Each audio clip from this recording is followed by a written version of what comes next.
Après notre première étape, cap maintenant sur Manta, l'un des arrondissements les plus importants de la commune de Gombe.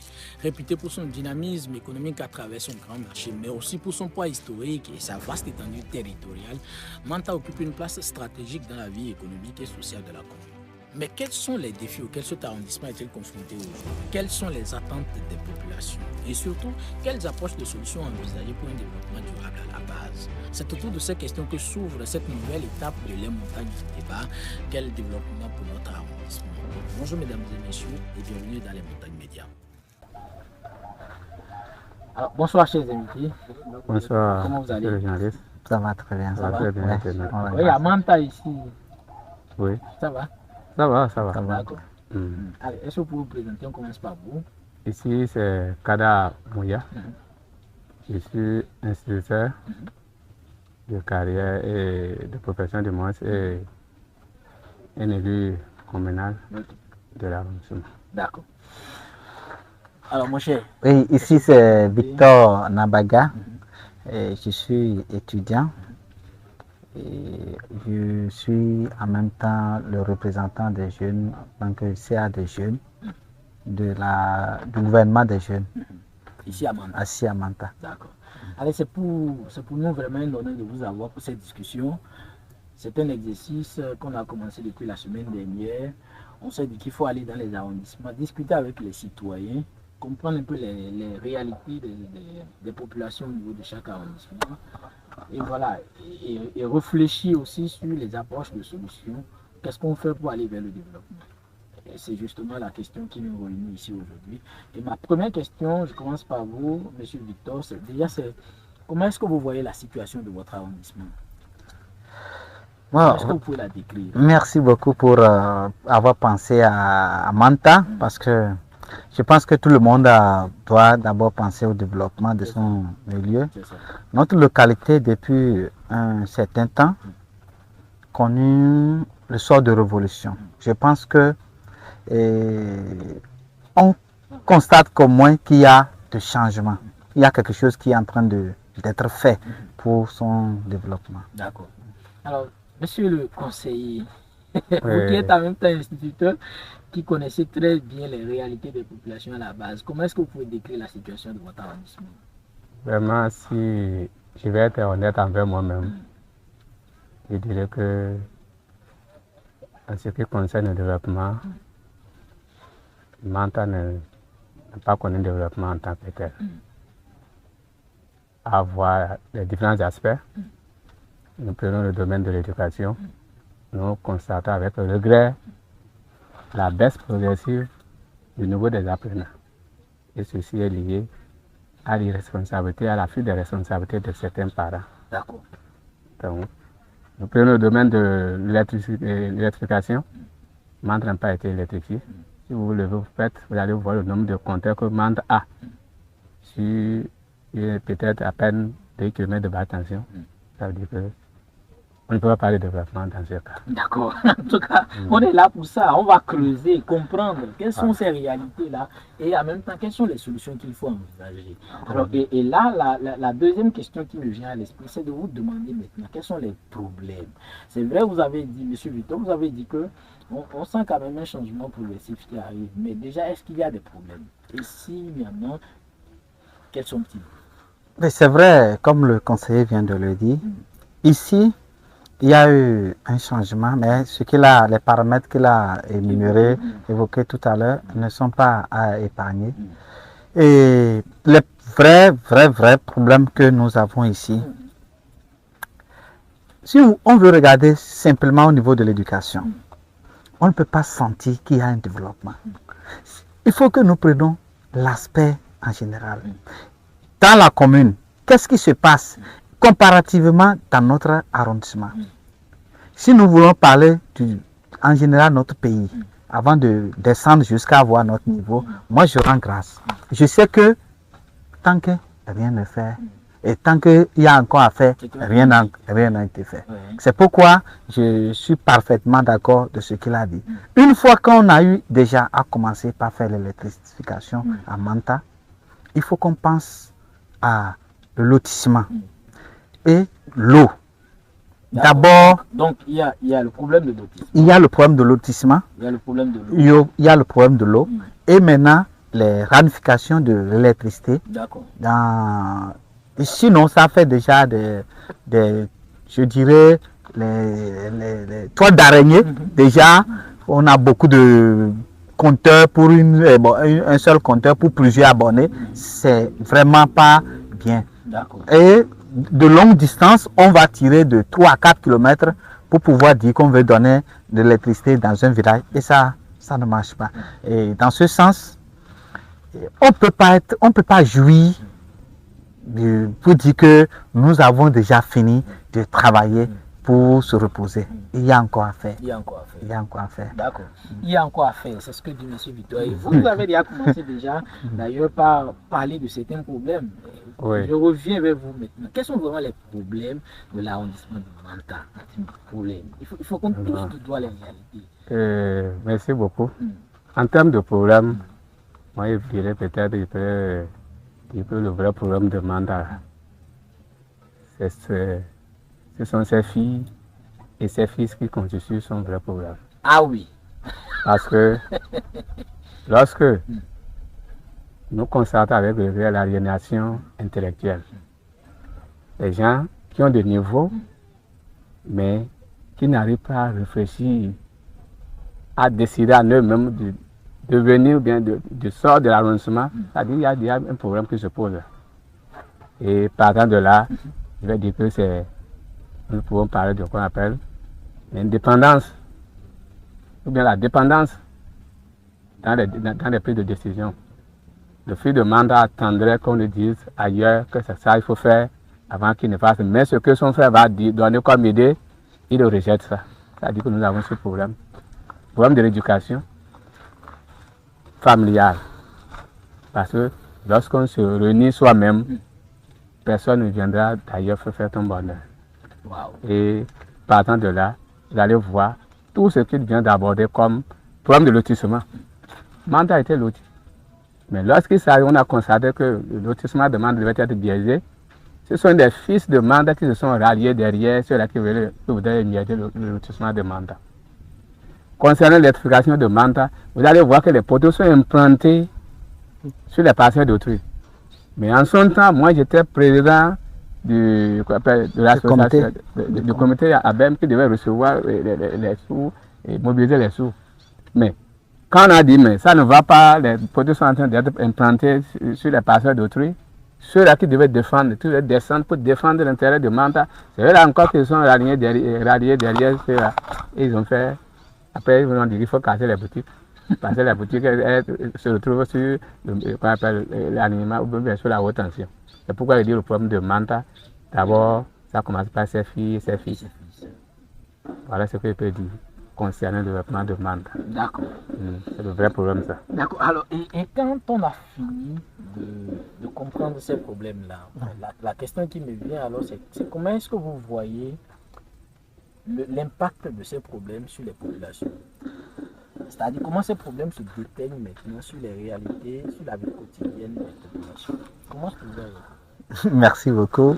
Effectivement, ce que le conseiller, avec ses expériences dans l'arrondissement et ses responsabilités occupées dans notre arrondissement, ça lui donne quand même certaines fierté de comprendre, d'affirmer avec certitude que effectivement ça nous... Et ce qu'il dit, c'est pas faux. Et pour moi, l'impact que ça a directement, ça freine. Tout le monde le sait. Quand il y a problème, ça doit freiner un développement. Tout à fait. Moi, je vois que il y a problème. Ce que nous ne devons pas savoir, peut-être, c'est la politique. Parce que j'étais de tel bord politique, l'autre est de tel bord politique. Après élection, au lieu que nous nous mettons ensemble pour pouvoir travailler... Pour parler développement. Voilà, pour parler de développement, nous nous classons encore par rang de politique. Et c'est ça qui fait que quand une décision veut sortir, l'autre influence. L'hierarchie peut dire, ah, il y a telle prise il y a peut-être réhabilitation de centre de santé. Mais si vous n'appuyez pas Et si c'est tel parti qui appuie, c'est que nous n'aurons pas les voix à l'élection prochaine. Donc je vous prie de prendre position à un moment opportun. Sachez comment faire. Alors là, ça ne nous permettra pas d'amorcer notre développement. Si je dis qu'on ne peut pas réhabiliter l'hôpital de Manta et on va amener ça ailleurs, qu'est-ce que les malades de Manta vont faire pour c'est en question ça.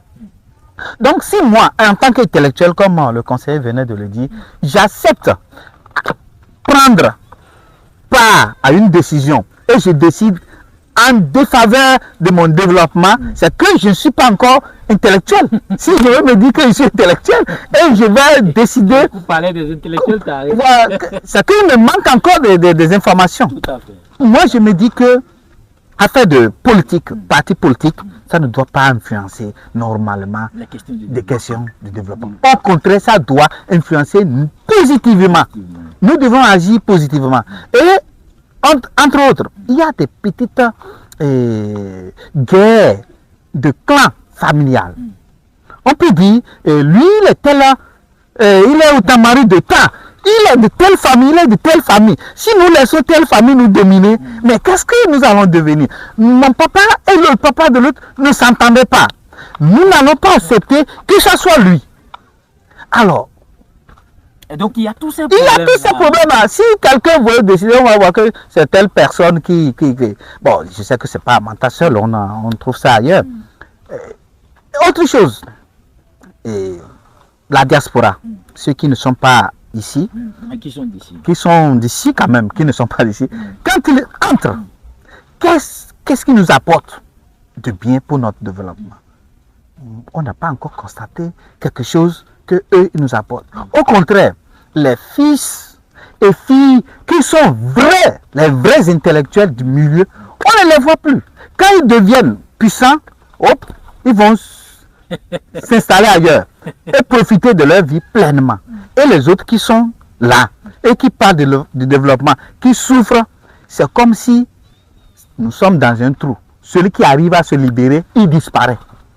Cela ne peut pas nous permettre de se développer comme cela se doit. D'accord. On va revenir sur toutes ces questions-là. Alors, monsieur le conseiller, il y a un aspect que monsieur Victor vient de soulever, oui, qui me paraît assez intéressant. Je voudrais qu'on creuse encore là-dessus parce que vous êtes bien placé pour en parler. La question politique. Est-ce que réellement la politique est un problème ici à Manta? Si oui, comment est-ce que vous vivez ça? Vous qui êtes dans la chose. Comme je l'ai dit, la politique est un problème du moment où on a la mauvaise compréhension de ce qu'on appelle politique. Si ailleurs la politique permet de développer, à Manda c'est le contraire, la politique vient diviser et détruire. Comme il a su bien dit, nous, après les élections, la politique continue même dans les maisons où deux frères de même père, même mère ne se saluent pas. Ceux qui doivent se retrouver pour faire les réunions familiales, les réunions familiales ne se tiennent plus. Tout simplement, on s'est basé sur la politique. Alors que la politique, on n'est pas du même bord politique. Voilà, et c'est fini. Donc tout ce qu'il dit là, je dois trouver des arguments pour contredire ce qu'il a dit. Alors que ce n'est pas ça le développement. Si on veut parler, si la campagne devait durer une année, aucun développement ne pourrait être possible dans ce pays. Donc il faut qu'on parle de politique pendant la période de campagne. Après la campagne, d'abord au soir des élections, on devait plus parler de politique, on devait parler de développement, parce que la politique est déjà derrière nous. Et ce qui reste, c'est le développement. Donc ce qu'il a dit, c'est une réalité. Une réalité. Alors, et comment tout ça maintenant se déteint sur la population? Comment est-ce que les populations à la base vivent ça? La population à la base ne peut que souffrir. D'abord, à commencer par les jeunes. C'est un manque d'opportunités d'emploi pour les jeunes. Et quand les jeunes, ils se sacrifient pour étudier, ils viennent, tout ce qu'ils vont dire, parce qu'il est de tel bord, on bafoue, tout ce qu'ils vont dire, on rejette. Vous allez voir, on prend les fainéants.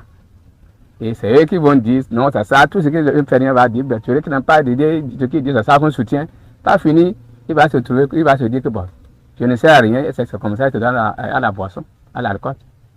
Donc la plupart de ceux qui se donnent à l'alcool, c'est ceux-là qui ont des idées, mais que la population rejette sous prétexte qu'ils ne sont pas de ce bord, de son bord, il faut rejeter ces idées, alors que ce sont des idées qui doivent développer la localité, non les moyens.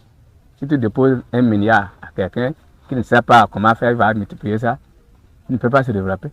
Alors que si tu lui dis, fais ci, il le fait, il va se développer pour toujours. Donc je pense que le premier point, c'est ça que j'ai évoqué. Le deuxième point, il y a manque de repères. Manque de repères, un modèle de réussite à Manta. Un manque de repères du modèle de réussite. Modèle de réussite de la Ça, Manta. c'est intéressant. Là, il faut le dire, il n'y a pas quelqu'un qu'on va voir, demander qu'on puisse voir pour dire que oui, effectivement, c'est un modèle à suivre. Ça veut dire que nous n'avons pas un cadre capable de nous attirer à travers ses actions, à travers son comportement, et nous allons adopter ce modèle voulant devenir comme lui. C'est le deuxième point. Et le troisième point, selon moi, il y a effectivement manque de cohésion sociale. Chacun court vers ses intérêts personnels et nous sommes prêts à sacrifier l'intérêt commun pour sauvegarder l'intérêt individuel. Donc, je pense que c'est ces 3 points que je trouve. Oui, mais et quand je vous entends dire tout ça, c'est un peu choquant parce que ça décrit, après ça se dépeint vraiment sur les réalités de la population. On était tout de suite au marché, on a essayé de faire un micro-trottoir. Et voilà, les populations disent on n'a pas d'eau, on n'a pas d'électricité, notre marché n'est pas viable et tout ça. Et quand on entend qu'au sommet, l'élite se fait des guéguerres par rapport aux appartenances politiques, claniques et autres, on comprend maintenant pourquoi les populations n'ont même pas de l'eau potable pour boire. Alors, mais maintenant, comment on fait pour sortir de là? Comment on fait? Parce que c'est ça la grande question. Qu'est-ce qu'on fait pour sortir de cette situation? Oh, je dirais encore merci pour vraiment, ça va permettre à nos internautes et aussi à la population de Manta de penser à ce qui se passe et de ce qui doit être fait pour son développement. Moi, je pense que, comme le conseiller vient de le dire, il y a le positivisme que nous devons semer dans nos esprits.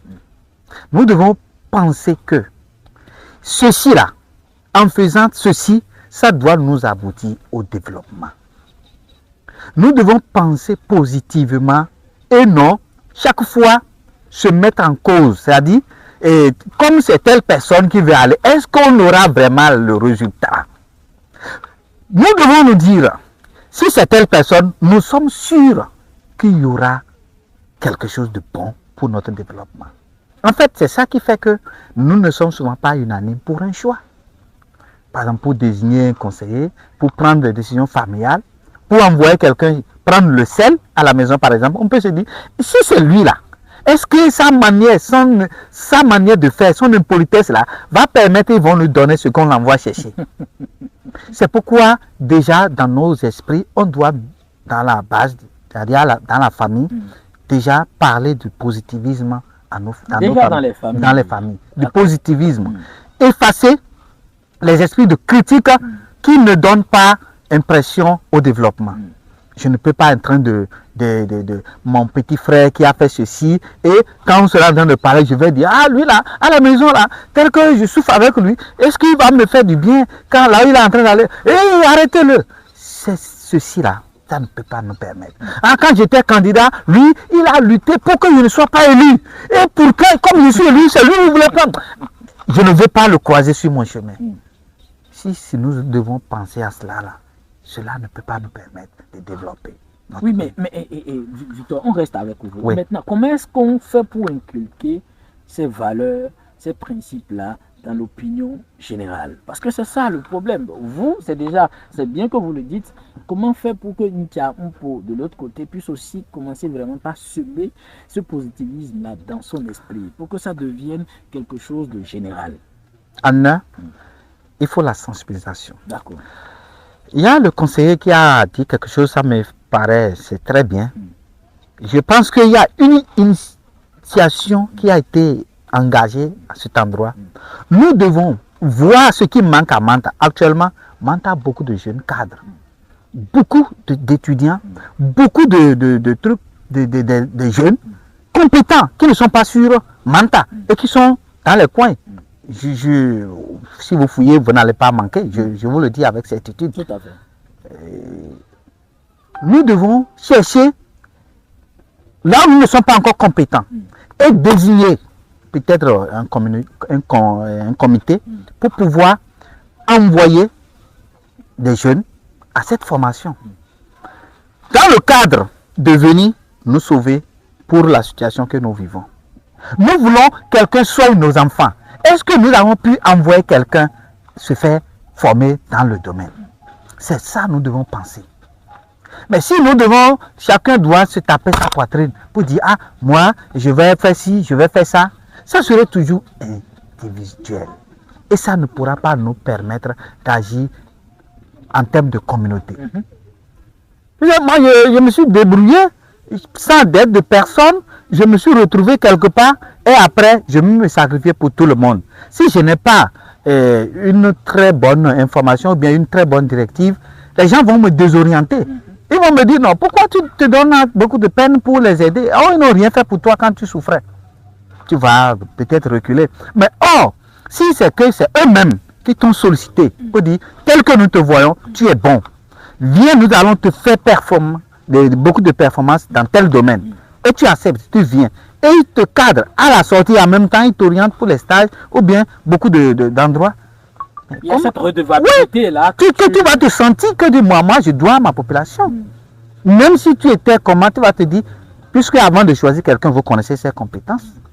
Et s'il arrive à s'en sortir de là, vous l'avez envoyé, ça veut dire que vous n'êtes pas trompé. C'est pas que quand il va venir, qu'il va vous tromper. Tout à fait. Tout à fait. Donc, pour moi, c'est d'aller à l'école du positivisme, de savoir-faire, de dire que ce que nous avons ici, là, celui que nous avons mis là, il va faire le travail. Il va faire le travail. Et il va bien le faire. Nous sommes derrière lui pour l'accompagner. D'accord. Cet état d'esprit positif, il le faut ici à Manta. Il nous faut ça, il nous faut ça. D'accord. Alors, conseiller, dites-moi, là, comme Victor vient de le dire, tous ces problèmes, comment on fait pour sortir de là?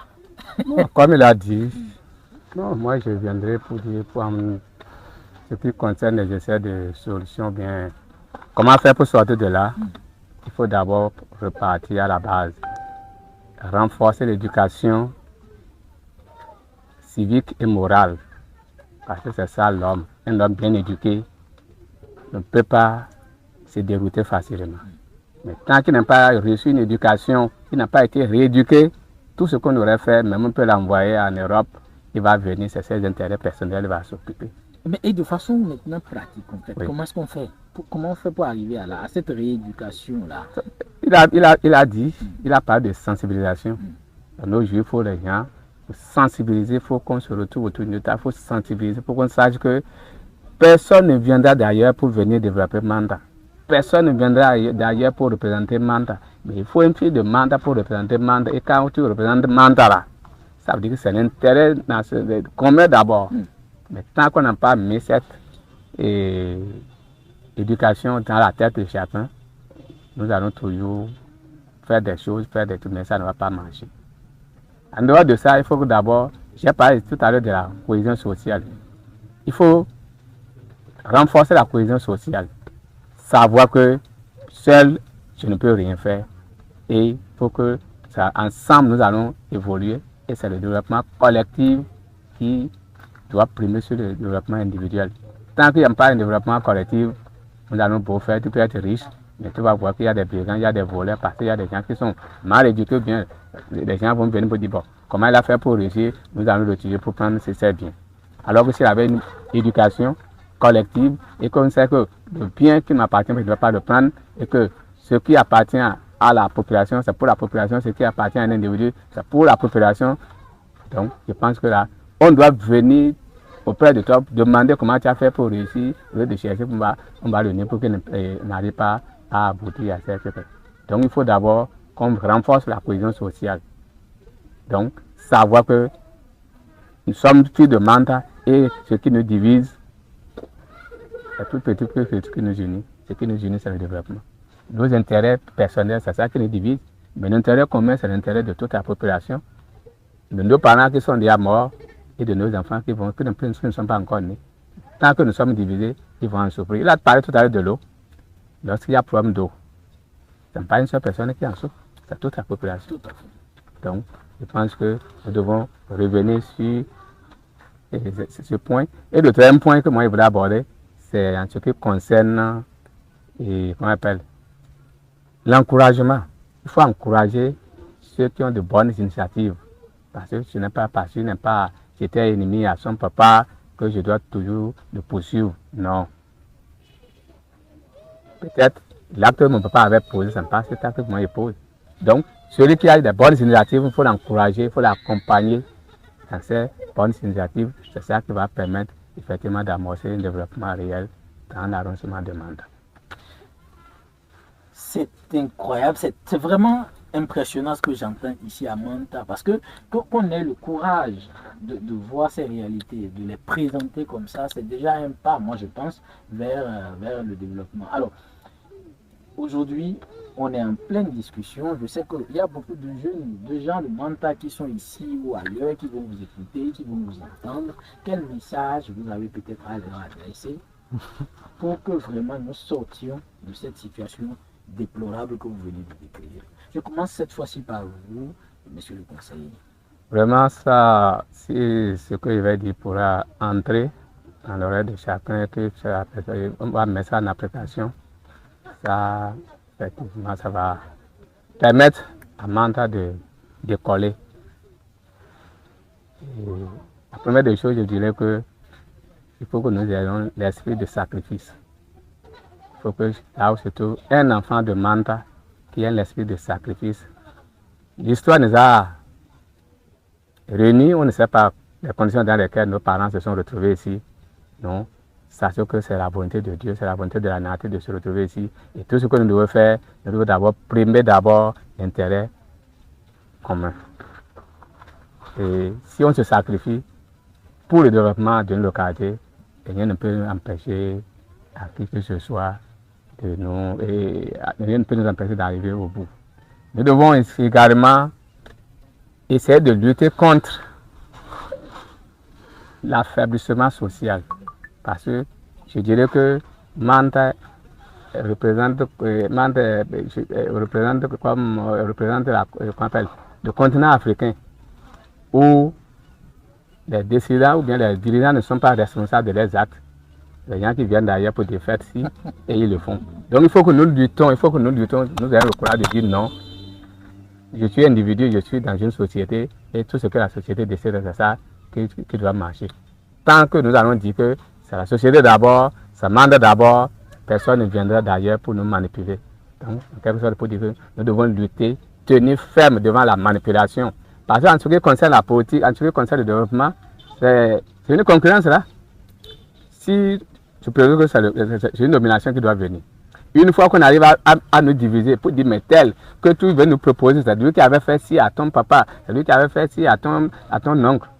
Et vous n'êtes pas de même mort. À passer ici, c'est ce que nous entendons. Il y a, comme tu le sais, à Manta, il y a deux crans. Le cran qui avait le cran quoi. On va voir, non, lui c'est qui adore. Il faut éviter tout ça. Parce que c'est sur ces bases, les gens arrivent à nous fragiliser, à nous diviser. Et quand on divise une communauté, c'est pour régner. Donc on s'attaque quand il s'agit de l'intérêt, que le soir tombe sur quelqu'un du clan Bakaba. On dit non, il n'a pas de notre clan, il n'a pas de notre clan. Les gens utilisent l'expression, il est étranger. Mais demain, quand il serait peut-être décideur, il va aussi sanctionner ceux qui avaient voulu l'empêcher. Et comme ça, c'est le développement de Manta qui en souffre. Donc je pense que nous devons bannir l'esprit de l'écocentrisme. C'est moi ou personne. On met ça de côté. Et comme ça, ça va permettre à Manta effectivement de connaître le vrai développement que nos parents avaient peut-être commencé. Merci conseiller. Alors Victor, oui. Un message à l'endroit des fils et filles de Manta qui vont vous écouter, qui vont vous entendre. Vraiment, je suis très content. Mais avant mon message, il y a quelque chose que nous devons savoir. C'est de promouvoir la culture de Manta. Les gens ne connaissent pas l'histoire de Manta. S'ils connaissaient l'histoire de Manta, comment nos parents vivaient, je pense qu'on n'allait pas avoir de différends entre nous. Si on fait la promotion culturelle, et ça va permettre aux jeunes de connaître, de se diversifier, d'être épanouis, ça va les permettre de bien penser à leur développement. Et n'en parlons pas, la situation la plus cruciale, l'alcool. C'est très, je ne sais même, c'est très criard pour la jeunesse de Manta. On boit beaucoup plus que nous travaillons. Je veux demander à toute la jeunesse de cesser de boire. Nous sommes jeunes aujourd'hui, nous ne savons pas comment les décisions, et même les réunions, quand on dit réunion, aucun jeune n'est présent. C'est les vieux et les vieilles. Or, c'est pour vous l'avenir.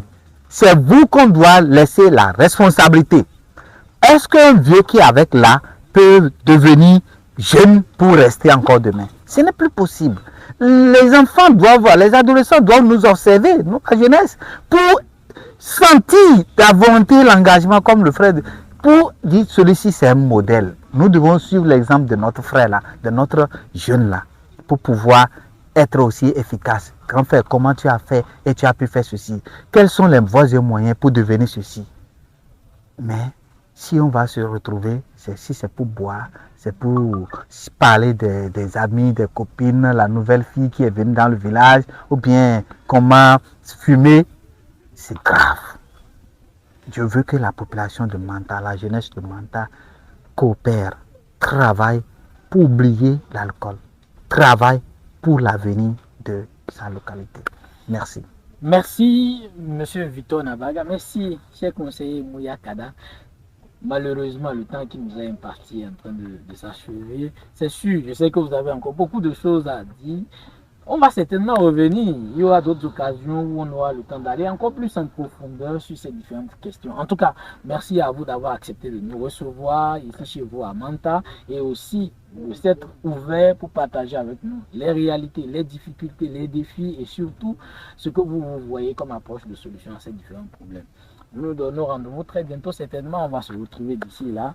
Et merci à vous, chers internautes, vous qui nous suivez de par votre position.